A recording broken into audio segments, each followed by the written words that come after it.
اسرائیل دیش کو انہوں نے کھڑا کیا تھا تو انہوں نے اپنی تیاری ایسے کر لیا تھا کہ ہم ان 32 دانت کے بیچ میں جیسے زبان رہتی ہے اسی طرح سے مسلم کنٹریوں کے بیچ میں ہم اپنا وجود کیسے کام کریں گے.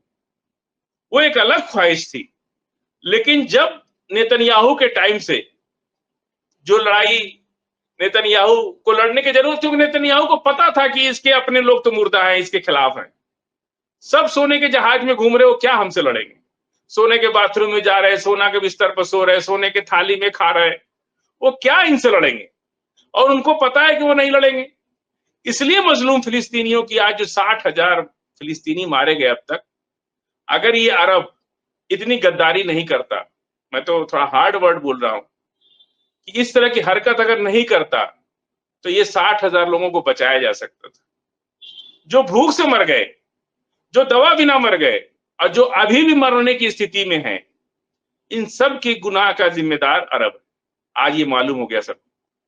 پوری دنیا آج یہ تھوک رہی ہے ہم لوگوں پر، مسلم امہ پہ تھوک رہی ہے کہ کیا ہے تمہاری حیثیت اسلامک. اگر یہ کام جارڈن کرتا، یو اے ای کرتا، دوسرا کوئی کنٹری کرتا، مصر کرتا، ایجپٹ کرتا، تو شاید ایک بار برداشت کرنے کے لائق تھی.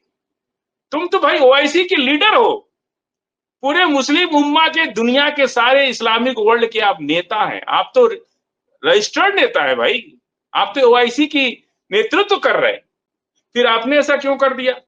آج سوال تو پوچھے گا نا دنیا. پھر OIC کیوں بنا دیا؟ یہی کرنا تھا. اس کا مطلب کہ پیٹھ میں چھڑا آپ مسلمانوں کے مار رہے. آج جو ہے صرف انہیں عرب بھی نہیں دکھ رہا ہے، بہت غریبی ہے عرب کے اندر. آپ جب جدہ سے یا کسی بڑے شہر سے اگر 25 30 50 کلومیٹر جب اندر جائیں گے آپ، تو بے حد غریبی ہے. ایسا نہیں ہے کہ عرب میں غریب نہیں، بہت غریبی ہے. لیکن آج دنیا آج سکتے میں ہے، اور اسلامک ورلڈ تو بہت ہی زیادہ سکتے میں. کبھی بھی خامنئی صاحب اس بات کو جانتے تھے، پوری دنیا کے مسلمان کے جو بادشاہ ہیں سب اس بات کو جانتے تھے کہ سعودی عربیہ جو ہے مدد کر رہا ہے اسرائیل. لیکن کوئی نہیں کہا آج تک. آج دنیا کے سامنے اٹلی نے جہاز پکڑ کے دکھا دیا، اور آج دنیا بھر کے مسلمان جو فلسطین اور مسجد اقصی کے لیے ان کے اندر ہمدردی ہے، آج ان کا شرم سے سر جھک گیا. کس منہ سے وہ بولیں گے؟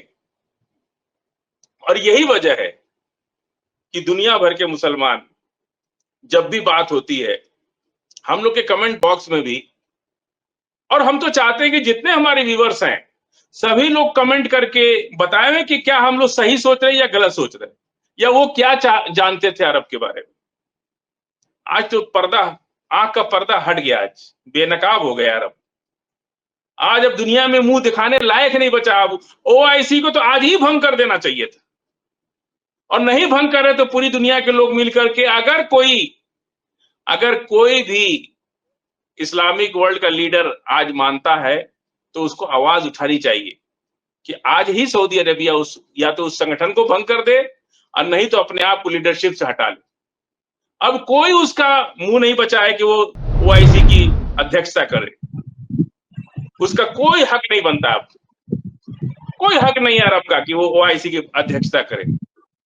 کس منہ سے جائیں گے؟ پوری دنیا کا مسلمان. میں تو ابھی ایئرپورٹ سے صرف گھر میں گھسا اور میں نے دیکھا کہ وقت ہے مجھے یہ بات بولنے کے لیے. آج میں نہیں سوچ رہا ہوں کہ میں ترنت پہنچتے ہی بنا پانی پیے میں آپ کے ساتھ بیٹھ گیا، لنک کو کلک کر دیا، اس بات کو بتانے کے لیے یہ حال ہم لوگ کیوں مر رہے دنیا کے اندر. کیوں افریقہ کے جنگلوں میں مسلمان مر رہا ہے؟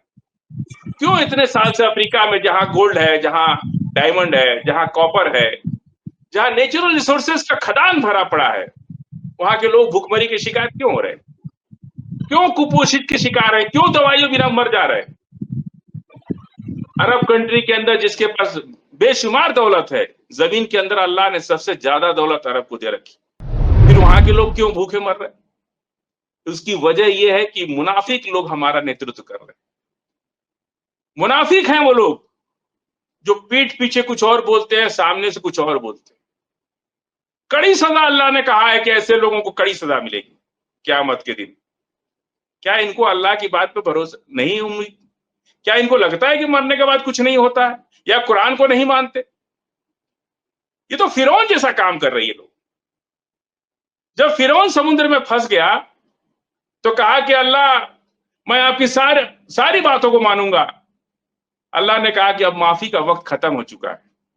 جب ہم تم کو ہدایت دے رہے تھے تم کو سمجھ میں نہیں آ رہا تھا. فرعون جب سمندر کی دونوں لہروں کے بیچ میں پھنس گیا اور اس کو لگا کہ اب سمندر کی لہریں ہم کو ڈبائیں گی، تب اس نے کہا کہ اللہ آپ کی سب بات ہم مانیں گے، ہم مانتے ہیں کہ دنیا میں سب سے بڑا اللہ ہے. تب اللہ نے کہا کہ تمہارے لیے اب معافی کا دروازہ بند ہو چکا ہے. تم تو آج موت کی ڈر سے معافی مانگ رہے ہو. جس کو مسلمان اللہ نے، جو اللہ کو مانتا ہے وہ موت کو نہیں مانتا ہے. وہ اپنی زندگی کو لگزریس میں نہیں رکھتا ہے کہ کل کو ہو سکتا ہے اللہ میرے دن خراب آ جائے تو ہم کیا کریں گے. اسی لیے اللہ نے کہا ہے کہ آپ ہمارے یہاں فکس ڈپازٹ منع اسی لیے ہے کہ آپ جمع خوری نہیں کر سکتے. جو بھی دنیا کی جو بھی ریسورسز ہیں دنیا کے اندر وہ پوری دنیا کے انسانوں کے لیے برابر ہونا چاہیے. یہی وجہ ہے کہ اسلام آگے بڑھا انہی سب چیزوں سے. اور آج کیا ہو رہا ہے؟ آج سعودی عربیہ نے جو کام کر دیا پتہ نہیں ان کو بھی نہیں، سعودی عربیہ کے بادشاہ کو آج اچھا لگ رہا ہوگا برا لگ رہا ہوگا، لیکن اب مسلمان دنیا کا سمجھ رہا ہے کہ ہماری مسجدوں میں ہمارے اپنے لوگ جو ہمارا نیترتو کرتے ہیں، ہمارے اندر کے لوگ ہمارے منافق ہیں، جہاں دنیا بھر میں مسلمانوں کو ذلیل ہونا پڑ رہا ہے. دیکھیے جو آج خبریں گردش کر رہی ہیں جسے آپ نے انہیں بتلایا، اس میں ایک خبر یہ ہے کہ مصر، قطر کو ساتھ لے کے اور امریکہ، یہ تین ہی نیگوشیشن میں انوالو تھے. پہلے بھی جو ڈیل ہوئی ہیں ان کی ایک میٹنگ مصر کے اندر ہونے جا رہی ہے، جو کہ مصر کے جو فارن منسٹر ہیں وہ انہوں نے یہ کال کی ہے. اور اس میں ایسی بھی خبریں ہیں کہ جو حماس کے چیف نیگوشیٹر ہیں خلیل الحیہ وہ بھی مصر میں جانے والے ہیں. اور اس میں بات چیت یہ چل رہی تھی کہ یہ جو پارشل ڈیل تھی جس میں انیشل 60 ڈیز کا سیز فائر ہونا تھا، وہ اس ڈیل کو ریوائیو کر رہے ہیں. اور پچھلی بار جیسے ہم ڈسکس کر رہے تھے کہ دیکھیے جو 3 اسٹیکنگ پوائنٹ تھے ان میں سے 2 کے اوپر تقریباً رضامندی کی سی صورت بن گئی تھی، اور جو تیسرا اسٹیکنگ پوائنٹ تھا اس میں کہ جو اسرائیلی کیپٹیوز غزہ سے چھوڑے جائیں گے ان کے بدلے میں کتنے فلسطینی اسرائیلی جیلوں سے رہا کیے جائیں گے، اس کے اوپر ڈسکشن چل رہا تھا. جب نیتن یاہو نے اپنے نیگوشیٹر واپس بلا لیے تھے اور امریکنز بھی آ گئے تھے یہ کہتے ہوئے کہ جو کنڈیشنز حماس رکھ رہے ہیں وہ ہمیں ان ایکسیپٹیبل ہے. اس کے بعد سے خلیل الحیہ صاحب نے بھی یہ بولا تھا کہ جس طرح سے ہماری عوام کو ان کی غذا روکی جا رہی ہے، کھانا پینا، تو انہوں نے کہا تھا کہ جب تک یہ دوبارہ شروع نہیں ہوگی ہم بات چیت نہیں کریں گے. آپ ہماری بھوک کو نشانہ بنا کے ہم سے بات نہیں کر سکتے. اور پھر انہوں نے 2 جو اسرائیلی کیپٹیوز تھے ان کی ویڈیوز بھی ریلیز کی تھیں. تو جس کے بعد سے پھر نیتن یاہو نے یہ ریزولوشن پاس کروایا اپنی کیبنٹ سے کہ غزہ کو آکوپائی کرنے کا، پورے غزہ کو. اور وہ ایتمار بن گویر صاحب جو منسٹر تھے وہ الاقصی مسجد میں بھی گئے تھے پریئر کے لیے. تو اگر آپ دیکھیں تو یہ ساری چیزیں ایک طرح سے نیگوشیشنز کے جو جیسے ہم نے بیچ میں بھی ڈسکس کیا تھا کہ اپنے دشمن پہ ایک سائیکولوجیکل برتری حاصل کرنے کے لیے یا اپنی عوام کو یا ٹارگٹ آڈینس کو یہ میسج دینے کے لیے کہ ہماری پوزیشن ہمارے دشمن سے زیادہ مضبوط ہے. ایک یہ اس کی بھی ٹیکٹکس ہو سکتی ہے، کیونکہ یہ جو نیتن یاہو صاحب نے ریزولوشن پاس کروایا ہے اس میں انہوں نے یہ کنڈیشن، دیکھیے 2 بڑی انٹرسٹنگ چیزیں ہیں. ایک تو انہوں نے کہ یہ کب جنگ شروع کریں گے دوبارہ سے سینٹرل غزہ کے اوپر اس کی کوئی ڈیٹ نہیں دی ہے، اسے بالکل ایسے ہی ویگ رکھا ہے. اور دوسرے انہوں نے یہ بھی کنڈیشن اس کے اندر رکھی تھی کہ اگر حماس کے ساتھ ڈیل ہو جاتی ہے تو پھر اس ریزولوشن کو امپلیمنٹ نہیں کیا جائے گا. تو جو ان کے دو ہارڈ لائن منسٹر تھے وہ انہیں یہ ایکیوز کر رہے تھے کہ یہ سارا ڈرامہ جو ہے یہ بیسیکلی نیگوشیٹنگ پوزیشن کو مضبوط کرنے کے لیے کر رہا، اس کا جنگ لڑنے کا کوئی ارادہ نہیں ہے. ان کے اس طرح کے بیانات تھے. اب بہرحال حقیقت کیا ہے یہ کچھ ٹائم میں کھل کے سامنے آ جائے گی. اس کے بعد جب یہ خبریں آئیں کہ مصر کے اندر امریکن، قطری اور یہ ایون حماس کا ڈیلیگیشن جائے گا، تو نیتن یاہو نے اس کے بعد یہ بیان دیا تھا ابھی کہ بھئی دیکھیے میں کسی پیس میل ڈیل کی طرف نہیں دیکھ رہا ہوں کہ پہلے 60 ڈیز کی انیشیل ڈیل ہوگی. ان کا یہ کہنا تھا کہ میں ایک کمپریہنسو ڈیل کی طرف دیکھ رہا ہوں، اور اس کمپریہنسو ڈیل کے اندر وہ بیسیکلی اپنی دو ایسی شرائط ڈالنا چاہتے ہیں جس سے کہ وہ اس کو ڈیل کو کامیاب نہ ہونے دے.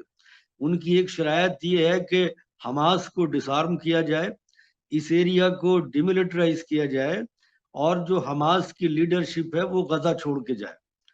اب یہ تینوں چیزیں، یہ جو کنڈیشنز ہیں، یہ مجھے نہیں لگتا کہ حماس ان کو مانے گا. تو بہرحال ان کی طرف سے اس امیدیں جو یہ جگ رہی تھی لوگوں کے دلوں میں کہ مصر میں یہ دوبارہ سے میٹنگ ہوگی، یہاں پہ نیگوشیشنز ہوگا، انٹرنیشنل پریشر بڑھ رہا ہے، لیکن جو نیتن یاہو کی طرف سے بیان آیا ہے وہ کوئی ایسا انکریجنگ بیان نہیں ہے. اور انہوں نے تو ایک طرح سے اس کو کہتے ہیں نا کہ تھوڑا سا نیگیٹو اپنا ایٹیٹیوڈ دکھایا ہے اس ڈیل کے اوپر. ابھی ہم دیکھیں گے کہ انشاءاللہ آگے جیسے بھی چیزیں ڈیولپ ہوں گی آپ لوگوں کے ساتھ ہم شیئر کرتے رہیں گے. اور مجھے یہ بھی لگتا ہے کہ جس طرح سے ترکی کے اوپر بھی دباؤ پڑ رہا ہے ان کی اپنی عوام کا، اور جیسے ترکی کے وزیر خارجہ آ کے ملے تھے مصر کے وزیر خارجہ سے، ہو سکتا ہے ان کا بھی طرف سے یہ کوئی دباؤ ہو کہ اس طرح کی کچھ کر کے کسی بھی طرح اس جنگ کو بند کروایا جائے. ورنہ مصر کے اندر بھی وہاں تو اتنی اجازت نہیں ہے جنتا کو کہ وہ سڑکوں پہ آ کے پروٹیسٹ کرے، لیکن ترکی کے اندر کیونکہ ایک ڈیموکریسی ہے، وہاں عوام کو یہ اجازت ہے، تو یہ بہت ممکن ہے کہ وہاں کی عوام کا پریشر وہاں کی سرکار کے اوپر ہے، تو شاید انہوں نے ایسے کوئی قدم اٹھائے ہوں کہ یہ سچویشن آگے سیز فائر کی طرف بڑھے. تو لیکن ابھی سچویشن بڑی انسرٹین ہے. بہت بار لوگوں کی امیدیں جگی تھی کہ شاید اب سیز فائر ہو جائے گا، لیکن عین موقع پہ کچھ نہ کچھ ایسا ہو جاتا تھا اور جس کی وجہ سے وہ سیز فائر ڈیل پھر لٹک جاتی تھی. تو اسی لیے ہم بھی بڑے کوشیس ہیں، یہ نہیں کہہ سکتے کہ یہ ڈیل ہو ہی جائے گی، لیکن ہاں جو سگنلز ہیں، جو سائنس ہیں، وہ بڑے انکریجنگ ہیں، اور ان کو دیکھ کے ایسا لگتا ہے کہ شاید اس بار پارشل یا کمپریہنسو جو بھی ڈیل ہو شاید اس طرف آگے بڑھا جا رہا ہے، ایسا لگتا ہے. جی ممتاز بھائی.